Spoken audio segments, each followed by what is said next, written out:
The arena of judgment was older than most civilizations. It had been carved into the bones of Varith Prime before humans had learned to make fire.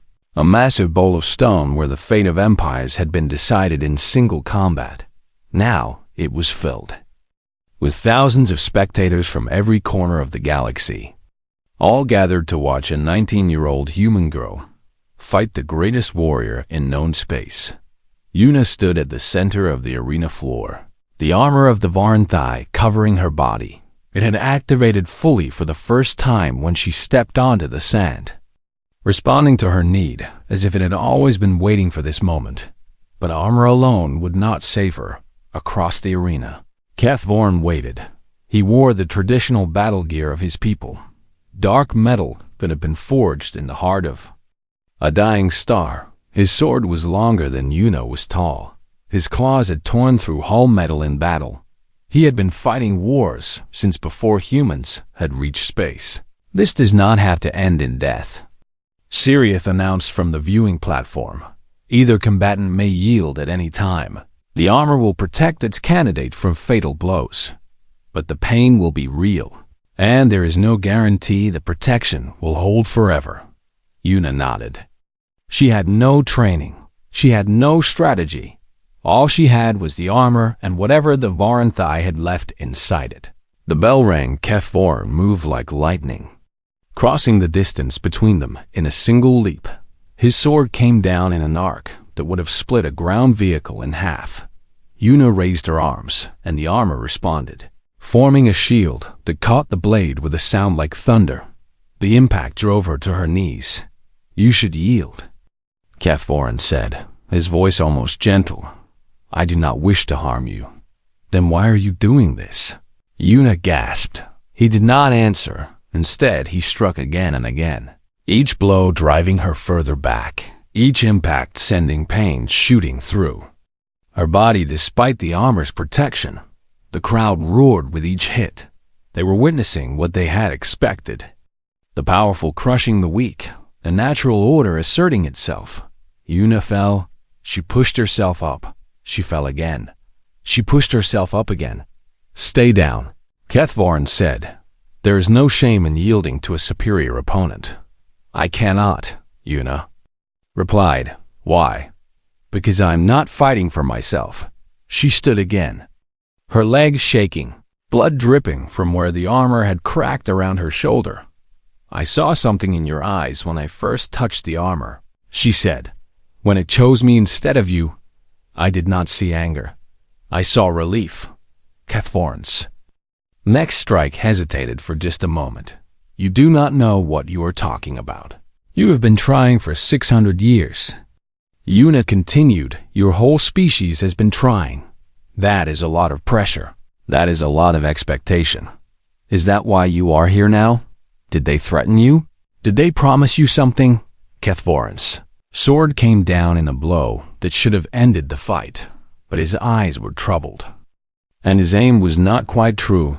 Yuna caught the blade. She did not know how the armor moved her hand, positioned her body, gave her strength she did not possess. She held the blade between her palms, the edge cutting through her gauntlets, drawing blood that sizzled against the ancient metal. "What did they promise you?" she asked again, her voice soft despite the pain. Kethvorn tried to pull his sword free. He could not. "My homeworld," he said, the words torn from him against his will. "The council promised aid. Our planet is dying. The core is cooling. In 50 years there will be nothing left. They said if I won, if I proved humanity unworthy, they would provide the resources to save my people." The crowd had gone quiet. No one had expected this. "And if you lose?" Yuna asked, "and my world dies?" Kethvorn said, "My species becomes refugees. We join the long list of peoples who had nowhere else to go." Yuna looked up at the viewing platform, where Councillor Adreth sat. The Morvasi politician's face was pale. "Her tentacles still, you promised him," Yuna called out, her voice carrying across the silent arena. "You promised to help his people if he killed me." "That is not relevant to the trial," Adreth replied, but her voice was shaking. It is the only thing that is relevant. Yuna released Kethvorin's sword. The warrior stumbled back. Confused, I yield, Yuna said. The arena erupted in chaos from the viewing platform. Ambassador Cho screamed her name from somewhere in the crowd. Turek was pushing his way toward the arena floor, but Yuna was not finished. I yield, she repeated. Louder this time, but I demand, as the candidate of the Varnthai, that the council honor their promise to the Draxi people. You cannot. Idreth began. The armor chose me, Yuna said, and her voice was no longer hers alone. The echo of Theriland spoke with her. Through her, 10,000 years of waiting given voice at last. The bonding began when I touched it in the Hall of Echoes. It continued when I answered its question in the white place between worlds. You do not get to decide if I am worthy. Only the armor decides, and the armor has already made its choice. The armor of the Varnthai blazed with light. It was brighter than it had ever been. Brighter than it had been even in the time of its creation. A pillar of blue and silver that reached toward the sky. The symbols along its surface began to speak in a language that everyone present somehow understood. She gave up victory for a stranger's need. The armor said, she sacrificed her triumph so that another people might survive. This is what we died for. This is what we have been waiting for. This is the heart of the Varnthai. The willingness to lose everything for those who have nowhere else to turn. The light-faded Yuna stood alone in the center of the arena. The armor fitting her perfectly now, bonded completely. Responding to her thoughts as naturally as her own body, Kethvorin knelt before her, his great sword laid at her feet. I am sorry, he said. I was desperate. I was afraid. I understand. Yuna replied, stand up. You should not kneel to anyone, especially not to me. She turned to face the council. Idreth was trying to slip away, but other delegates blocked her path. The Draxi will receive their aid, Yuna said. Not because of a backroom deal, not because of political games, but because they need help.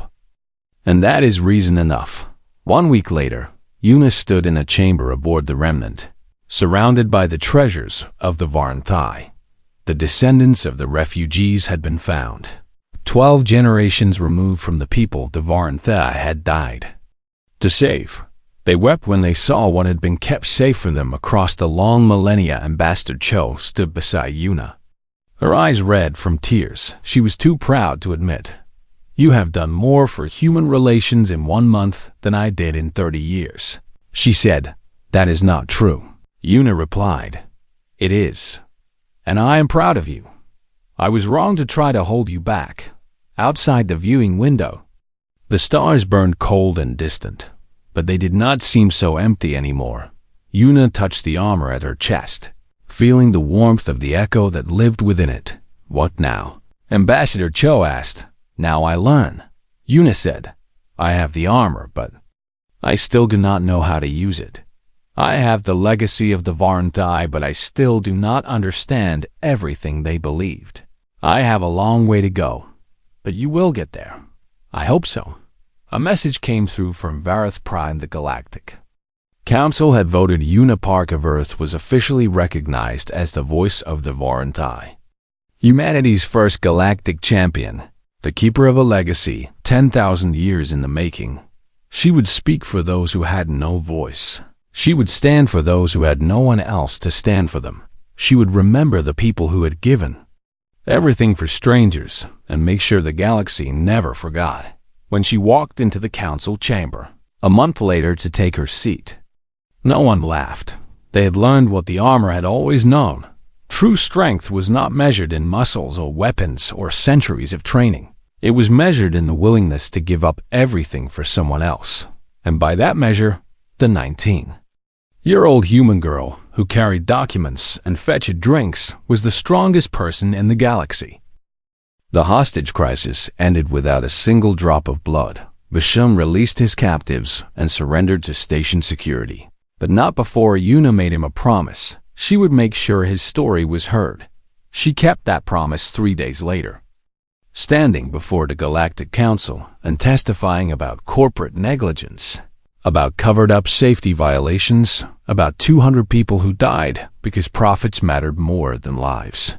The corporation's leadership was arrested within the week. Counselor Idrith watched from her seat, her tentacles coiled tight with barely hidden fury.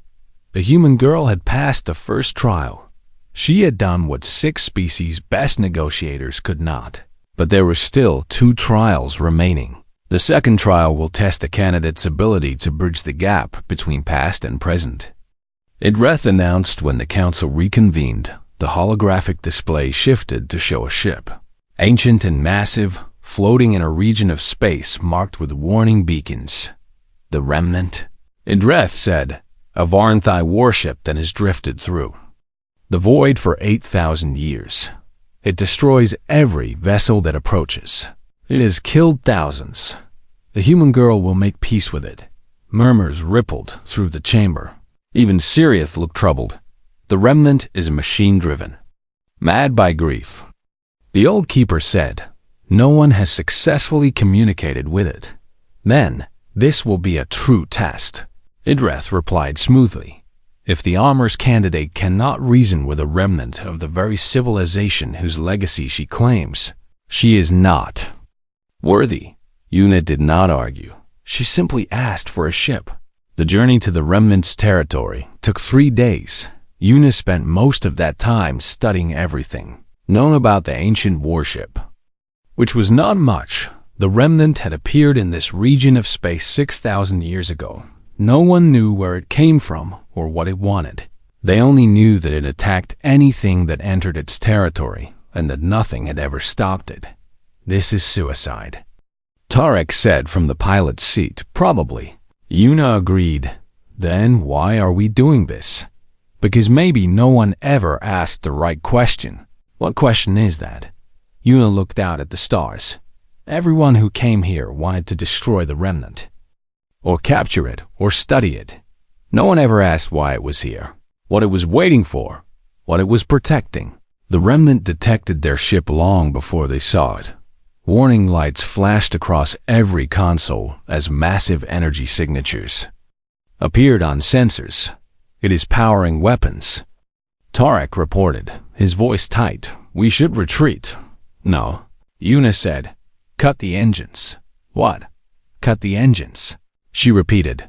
Power down everything except life support. Let it see we are not a threat.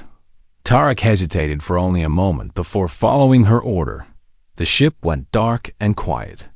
Drifting on momentum alone, the remnant appeared in the view screen like a mountain made of metal. It was enormous, easily 10 times the size of any modern warship.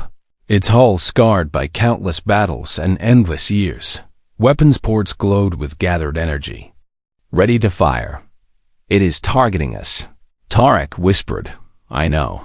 Una walked to the front of the ship, pressing her hand against the view screen, as if she could touch the ancient vessel beyond. We are not here to fight, she said, knowing the remnant could probably hear her. We are not here to take anything from you. We are here to understand. The weapons did not fire, but neither did they power down. I met someone recently. Una continued, an echo of you creators. She showed me what the Varnthai died for. She showed me the refugees they protected, the children they saved. I think you were part of that. I think you have been guarding something all this time. Silence. Then a voice crackled through the ship's communication system. Ancient and broken, filled with static and pain. They are gone. Everyone is gone. I was supposed to deliver them to safety. I was supposed to protect them. But they are gone, and I could not save them, and I have been alone for so long. Una felt tears forming in her eyes. Who were you supposed to protect? The treasures. The remnant replied. The last treasures of my people. Seeds from our gardens. Art from our temples. Toys that belong to our children. I was supposed to take them to the new world, to the colony where the refugees were building a new home. But the coordinates were corrupted in the final battle. I have been searching for 8,000 years. I cannot find them. I cannot complete my mission. And so I wait here and I destroy anything that comes close, because what if they are enemies, and what if they want to take the treasures, and what if I fail again? Tarek was staring at Yuna with an expression she could not read. You are not a weapon. Yuna said softly, you are a guardian. Yes. You have been grieving all this time. Yes. I'm so sorry. Yuna said, I am so sorry you have been alone. The weapons powered down slowly. Carefully, the remnant extended a docking bridge toward their tiny ship. Yuna walked across that bridge into the heart of the ancient vessel. The interior was dark and cold, filled with dust and echoes, but the cargo hold was warm. Yuna found it at the center of the ship, a massive chamber filled with stasis containers. Inside those containers, she saw seeds preserved in perfect condition, thousands of varieties of plants that no longer existed anywhere in the galaxy. She saw sculptures and paintings that took her breath away, art that spoke of a civilization that had valued beauty above all else. And she saw toys, simple wooden toys, carved with care, worn smooth by the hands of children who had played with them 10,000 years ago.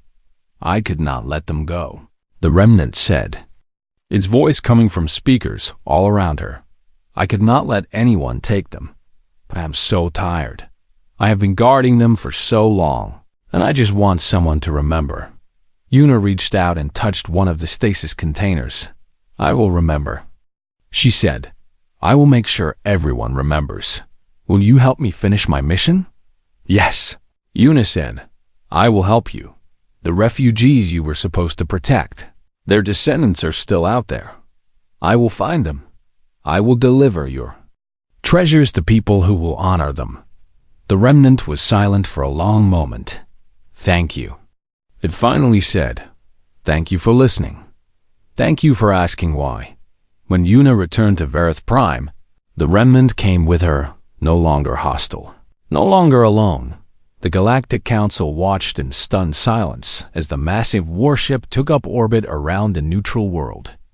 Its weapons cold, its voice calm as it explained what it carried and what it had been protecting.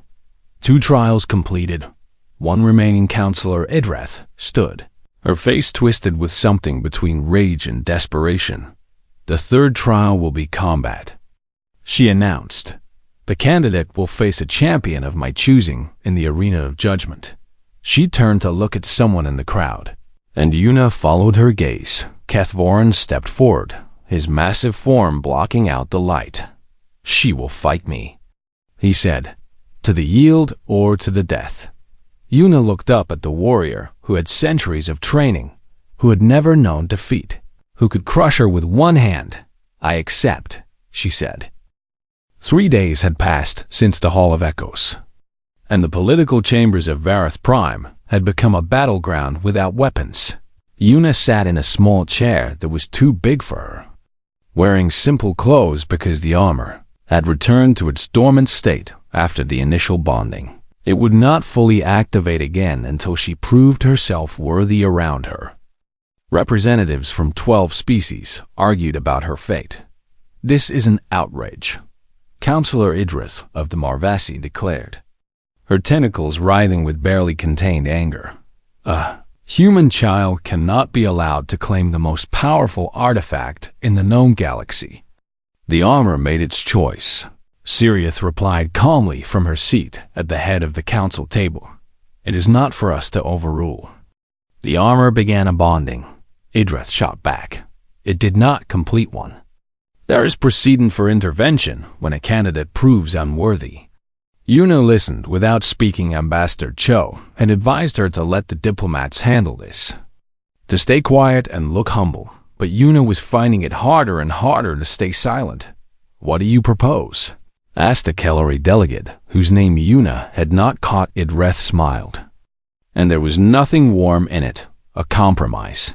The human girl will face 3 trials designed by this council. If she passes, the bonding will be allowed to complete. If she fails, the armor will be sealed away until a more suitable candidate presents themselves. That could be centuries, Sirius said. That is not our concern. Idreth replied, Our concern is ensuring that the Varanthi legacy does not fall into unworthy hands. The council chamber erupted in debate. Some delegates supported the trials. Seeing them as a reasonable solution, others opposed them, arguing that the armor's choice should be final A. Few seemed genuinely curious about what the human girl could do. Ambassador Cho leaned close to Yuna. We can negotiate, she whispered. Push for easier trials. More time to prepare. Human observers to ensure fairness. Yuna looked at the arguing delegates. At their expensive robes and their calculating eyes, they did not see her as a person. They saw her as a problem to be managed. A variable in their political equations. She stood up. The chamber fell silent. I accept, Yuna said. Ambassador Cho grabbed her arm. Yuna. Wait, we need to discuss. I accept the trials, Yuna repeated. Louder this time. Whatever the council decides, I will face it. Idreth's smile widened. Very well. The first trial will begin immediately. She pressed a control on the table before her, and a holographic image appeared in the center of the room. It showed a mining station. A massive structure of metal and rock floating in the darkness of space. Mining Station Chorus 7, Idreth announced 12 hours ago. A worker there took 43 hostages. 11 people have already died. Negotiators from 6 different species have tried and failed to resolve the situation. The human girl will do what they could not. She will end this crisis without violence. Without violence, Yuna repeated. That is the requirement. She must not kill, must not injure, must not even threaten. If a single drop of blood is spilled by her hand or at her command, she fails. The council murmured. This was not a test of strength or wisdom. This was something else entirely. When do I leave? Yuna asked. Now, Idreth replied. A ship is waiting. Ambassador Cho tried to stop her again, but Yuna was already moving toward the door at the entrance. She found a man waiting in human military uniform. He was tall and broad with a face that looked like it had been carved from stone. Sergeant Tarek Yoon, he said, falling into step beside her. I have been assigned as your protection detail. Protection from what? Yuna asked. From whatever tries to kill you, Tarek replied. Which, given the situation, could be almost anything. They walked in silence through the gleaming corridors of the political complex. Other delegates watched them pass, some with curiosity, others with contempt. Yuna ignored them all. You think I can do this? She asked Tarek as they reached the shuttle bay. I think you are a 19-year-old cultural attach with no combat training, no negotiation experience, and no idea what you are walking into. Tarek said, So no, I do not think you can do this. But you are coming anyway. My orders are to keep you alive. Tarek said, I follow orders. The shuttle was small and fast, designed for emergency response rather than comfort. Yuna strapped herself into a seat while Tarek ran through the mission briefing on a tablet. The hostage taker is a Kellery named Vashan. He said, 43 years old. Worked at the station for 12 years. No history of violence until last week. What happened last week? Yuna asked. Tarek hesitated. His family was killed. His mate and 2 children. There was an accident at a different mining station. A reactor leak that the corporation covered up until it was too late. 200 people died, including Vashin's family. He blames the company that owns Karth 7 because they own the station where the accident happened. Yuna closed her eyes. Has anyone asked him what he wants? He wants the corporation's leadership to admit what they did. Tarek said he wants them to face justice. He wants his family back. Since they cannot give him that last one, negotiations have not gone well. The shuttle dropped out of faster-than-light travel, and the mining station appeared in the view screen. It was enormous. A city of metal hanging in the void. I need to talk to him. Yuna said, that is what the negotiators have been trying to do. No, Yuna said, they have been trying to get him to surrender. I need to actually talk to him. Ask him about his children. Ask him about his mate. Listen to him. Tarek stared at her for a long moment. You are going to get yourself killed. Maybe, Yuna admitted, but I am going to try anyway. The shuttle docked at an emergency airlock away from the hostage area. A team of security officers met them. Their faces grim. The situation is deteriorating. The team leader reported, Vashin has stopped responding to communications. We believe he may harm the hostages within the hour. Take me to him, Yuna said. That is not advisable. Take me to him, she repeated. Now. The corridors of the mining station were dark and empty. Evacuated except for the hostages and their captor, Yuna walked alone. Tarek had wanted to come with her, but she had refused. Vashin would not trust her if she came with soldiers. The door to the main control room stood at the end of a long hallway. Yuna could see the barricade Vashin had built. Equipment and furniture piled high. She stopped walking and sat down on the cold metal floor. Vashin, she called out, my name is Yuna. I am not here to negotiate. I am not here to make you surrender. Silence. I heard about your family, she continued. I am so sorry. I cannot imagine what you are feeling right now. I just wanted to ask, would you tell me about them? More silence. Then, slowly, a figure appeared at the top of the barricade. Vashin was smaller than Yuna had expected. Thin and tired-looking with scales that had lost their shine. His eyes were red from days without sleep. Why? He asked. His voice hoarse. Why would you want to know? Because someone should. Yuna said, because they mattered. And because right now, everyone is talking about what you did, but no one is talking about why. Vashin stared at her for a long time. Then, slowly, he began to climb down from the barricade. My maid's name was Salaith, he said. She loved to sing. Our children were Vorn and little Kesseth. Vorn wanted to be a pilot. Kesseth was afraid of the dark. He sat down across from Yuna, separated by 10 feet of empty space, and he began to talk, and Yuna listened. The light from the armor wrapped around Yuna like a cocoon. And then the Hall of Echoes disappeared. She found herself standing in a place that could not exist. A city made of crystal and light stretched out before her. Towers reaching toward a sky filled with 3 moons and more stars than she had ever seen. But something was wrong. The city was burning. You have come, a voice said from everywhere and nowhere. Yuna turned in a circle but saw no one. Where am I? She asked. Who are you? I am what remains, the voice answered. I am the echo of the Varnthai, the last fragment of a people who chose extinction over abandonment. The burning city flickered and changed. Now Yuna saw streets filled with beings she had never seen before. Tall and slender with skin like moonlight and eyes that held the depth of oceans. They were running, carrying children and bundles of belongings. Their faces twisted with fear, but they were not running alone. Mixed among them were other species, dozens of different kinds of beings, all fleeing together toward ships that waited at the edge of the city. We were not warriors, the echo said. We were builders, teachers, healers. When the war came to our region of space, we opened our doors to those who had nowhere else to go. The scene shifted again. Now Yuna saw the same city. But the fires were closer. Varnthai soldiers stood at barricades, their weapons raised against an approaching army that seemed to blot out the horizon.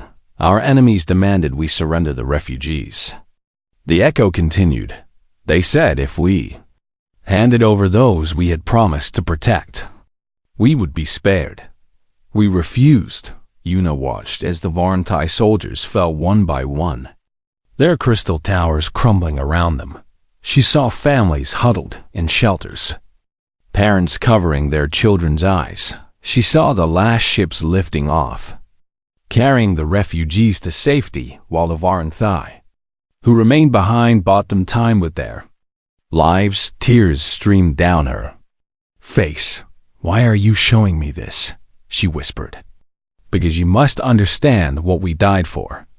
The echo replied, "Before you can carry our legacy, you must know what that legacy means." The vision dissolved and reformed into something gentler. A garden filled with flowers that sang when the wind touched them. A Varanthai woman sat on a bench, holding an infant in her arms, while two small children played at her feet. "My name was Theraland," the woman said. And Una realized the echo had taken form. "I was a teacher of young ones before the war, and I was the one who created this armor." "You made it," Una said. "Why?"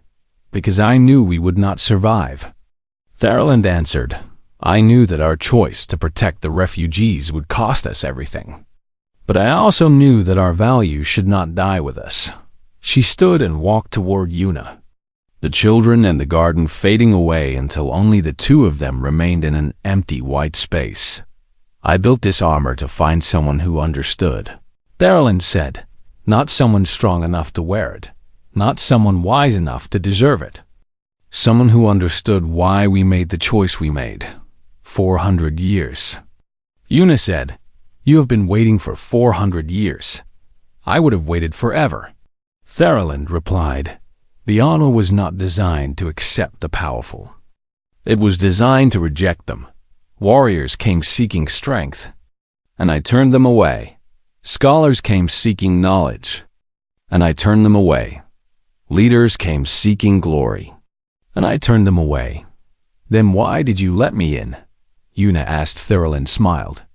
And in that smile, Una saw 10,000 years of patience and sorrow and hope.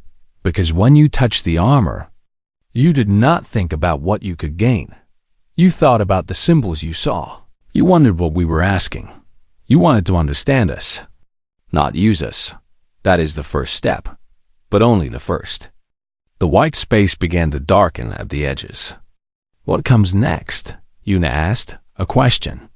Theraland said, "The only question that matters.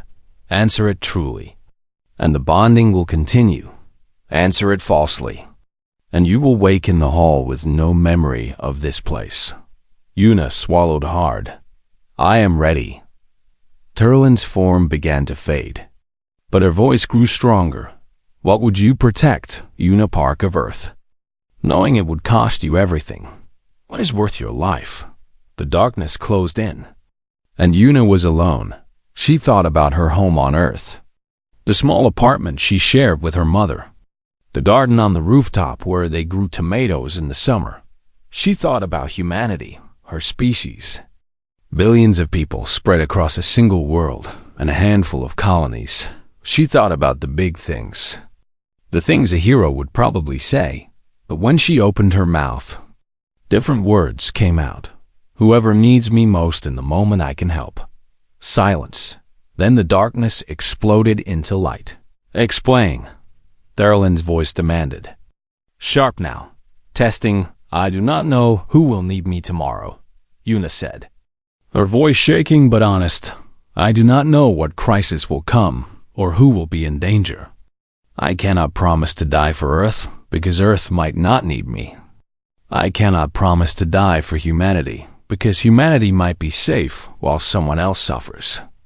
All I can promise is that when I see someone who needs help, I will help them, even if it costs me everything, even if they are strangers, even if no one will remember what I did." That is what your people did, is it not? You did not die for the Varanthai. You died for refugees who were not your species, who you owed nothing to, who you simply saw needed protection. The light grew warmer, softer. "Yes," Theraland's voice said, and now it was gentle again. "Yes, that is what we did. That is what we died for. Not for glory or duty or abstract principles. We died for the beings standing in front of us who had nowhere else to go." Una felt something shift in her chest. A door opening that she had not known was closed. "The bonding may continue," Theraland said. But be warned, young one. There are those in the waking world who will not accept this. There are those who believe power should belong only to the powerful. They will try to stop you. I know. Yuna said, Are you afraid? Yes. Good. Darlin said, The fearless do not understand what they risk. Only those who fear can truly choose courage. Wake now. Yuna Park, wake and face what comes. The white space shattered like glass. And Yuna opened her eyes to find herself back in the Hall of Echoes. The armor was changing. Its metal was flowing like water, reshaping itself, shrinking and adjusting to fit a human body for the first time in its 10,000-year existence. The delegates watched in stunned silence. Kethvorin had taken 3 steps backward. His face pale beneath his scales, Ambassador Cho was crying, and Siriath, the ancient keeper, had fallen to her knees with her 4 hands pressed together in a gesture of reverence. The armor settled around Yuna's shoulders like it had always belonged there, but the bonding was not complete. Not yet, and already. Yuna could see figures moving through the crowd, delegates reaching for communication devices, generals and politicians calculating how this moment could be turned to their advantage. The test had only just begun. The Hall of Echoes stood at the heart of Vareth Prime, a massive chamber carved from black stone that seemed to drink in the light from 1,000 floating crystals above. Yuna Park stood at the back of the human delegation, her arms full of data tablets and diplomatic folders that no one had asked for yet. She was 19 years old, and this was her first assignment. Off-Earth Ambassador Cho Minzeo had brought her along to carry documents and fetch drinks and stay out of the way. Yuna understood her place in the order of things. She was nobody. The hall was filled with representatives from 12 different species, all gathered for an event that happened only once every 100 years. The choosing ceremony at the center of the chamber, raised on a platform of crystal, sat the armor of the Varanthai. It was beautiful, in a way that made Yuna's chest hurt. The metal was dark silver with veins of soft blue light running through it like rivers. On a map, the Varanthai had been dead for 10,000 years, wiped out in a war that most species had forgotten, but their armor remained, waiting for a champion. Siriath, the ancient Veleth, who served as keeper of the hall, raised her 4 arms for silence. Her skin was the color of dried leaves, and her eyes held the weight of centuries. The armor of the Varanthai has chosen no one for 400 years, she announced, her voice carrying without effort to every corner of the vast space. It seeks not strength alone, nor wisdom alone, nor purity of spirit alone. She paused and looked across the gathered delegates. The Varanthai encoded their highest value into this armor, but they never told us what that value was. Only the armor knows. Only the armor can choose. The first to approach was Kethvorin of the Draxi. He stood 8 feet tall with scales the color of dry blood and muscles that bunched and rolled beneath his armor. Like living stone, his species had attempted the bonding for 600 years. They believed themselves the natural heirs to the Varanthai legacy. Kethvorin climbed the steps. With the confidence of someone who had never known defeat, he placed his clawed hand on the armor's chest plate. Nothing happened. The blue veins stayed dim. The armor remained. Cold and silent, Kethvorin withdrew his hand slowly, his face revealing nothing, though Yuna could see the tension in his shoulders as he walked away. Others followed. A Morvasi scholar with 17 advanced degrees placed her tentacles on the armor and received nothing. A Kalori general who had won 37 battles touched it and found only cold metal. A Veleth priest who had devoted his life to studying the Varanthai pressed both hands against it and felt no response. One by one, the greatest warriors, the wisest scholars, and the most celebrated leaders of a dozen species approached the armor, one by one. They walked away with nothing. Yuna watched from the back of the hall, clutching her stack of tablets. But her eyes kept returning to the armor. There was something about it that called to her. She could not explain the feeling. It was like hearing a song from very far away.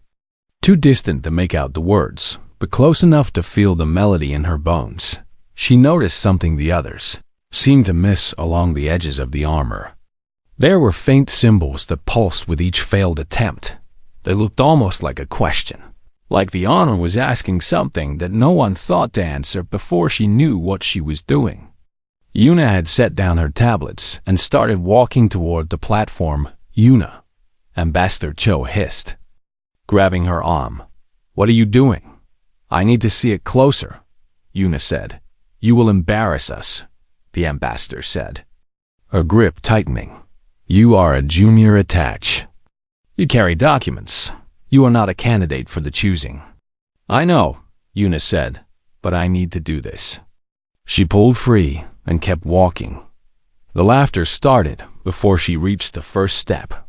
It began with the Morvasi delegation. A sound like bubbles popping in sequence. Then the Draxi joined in, their deep rumbling chuckles echoing off the stone walls. Even some of the humans were laughing, their faces red with second-hand shame. "Is this a joke?" someone called out. "The humans send a child. She is not even a soldier. What does she think she can offer that Kathvoran could not?" Yuna heard every word. Her cheeks burned and her hands trembled. But she kept climbing. Sirius watched her approach with an expression Yuna could not read. The old keeper did not try to stop her. She simply stepped aside and let Yuna pass up close. The armor was even more beautiful. Yuna could see the craftsmanship in every plate and joint. The way the metal seemed to flow like water frozen in time. The symbols she had noticed from below were clearer now. They were not just decoration. They were words in a language she did not know, but somehow felt she almost understood. She reached out her hand. Her fingers were shaking behind her. The laughter continued, mixed with whispers and the rustle of expensive robes as delegates leaned toward each other to share their amusement. At the silly human girl, Yuna's palm touched the chest plate. The metal was warm. That surprised her. Everyone who had touched it before had reported cold, lifeless metal, but against her skin, it felt like touching something alive. The laughter stopped. The blue veins in the armor began to glow. At first, it was faint, a soft pulse like a heartbeat stirring to life after a long sleep.